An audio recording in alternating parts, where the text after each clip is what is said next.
That's the So mindset. my over under is 10 wins. I expect 10 wins. Mhm. What what's your over under on wins right now? Um, I'm kind of feeling like 9 is my wins, my over wins. Just because in that Nebraska, Colorado's back-to-back rivalry games is just always Hmm. tough, and that's why I never bet on rivalry games because it doesn't Yeah. matter. Uh, y- and it's early in the season, so if you're gonna catch somebody, you can catch them then, right? Hmm. And then I do worry about slipping up at the end. Mostly at the end, and the reason why I'm 9 is because still regard I'm worried about Shador, right? Two took 52 Hmm. sacks last season, right? So we got an all new offensive line coming in. You know what I'm saying? You're excited, but you still don't know what you got until you see them Yeah, on the field, right? that's true. So I'm just going off last year thinking, okay, well, we got new linemen, but you got 52 sacks. You know what I'm saying? I got to see. We need the run game. Like, we need the run game. And I feel like if the run game's going, then I definitely think Colorado could definitely go undefeated. But if we're still struggling with the run game and then we're Hmm. still putting it all on Shador in the passing game, I just think we're going to end up with a lot more closer games, but we'll still get wins. All right, so you got your over under at 9. I got my over under at 10.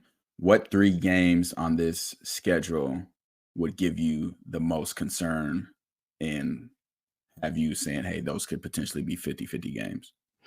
Uh, I was concerned about number one, but then I found Hmm. out that they lost their offensive The coordinator just LC, yeah. recently.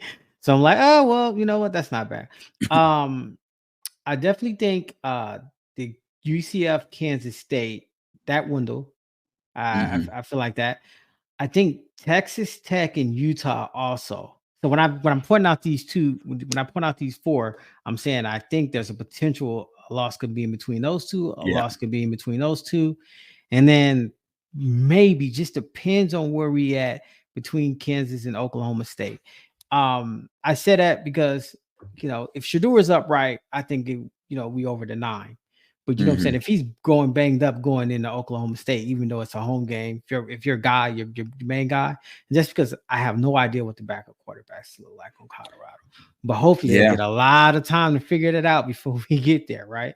I agree. So And both of our backups, we got, I think, Walter Taylor coming from Vanderbilt, and then one of the Wade twins coming from Kentucky.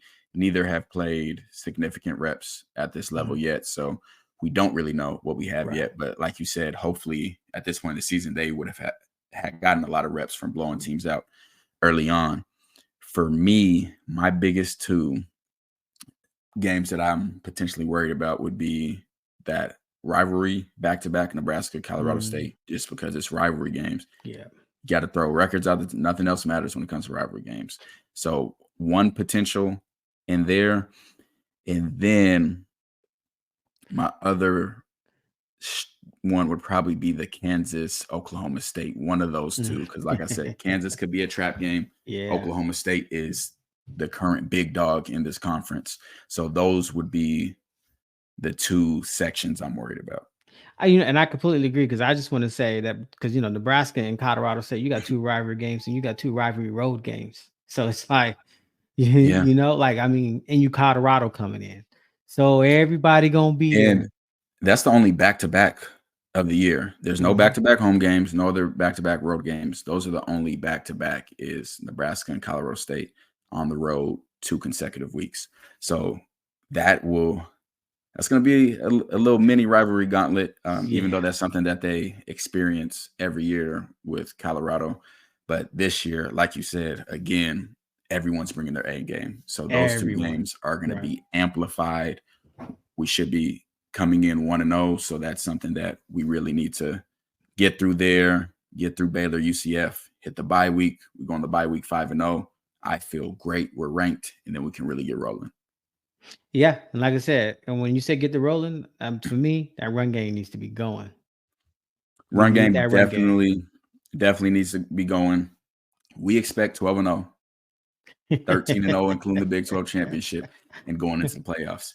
Now, to be honest with you, even if we can go 10-3 with winning the Big 12, we're We should get still in. in the Right. playoffs. We're still in the playoffs. So it's not how it used to be in college football, where it's, hey, you lose one game and you're not in the SEC and you're not Bama or Georgia, it's a wrap.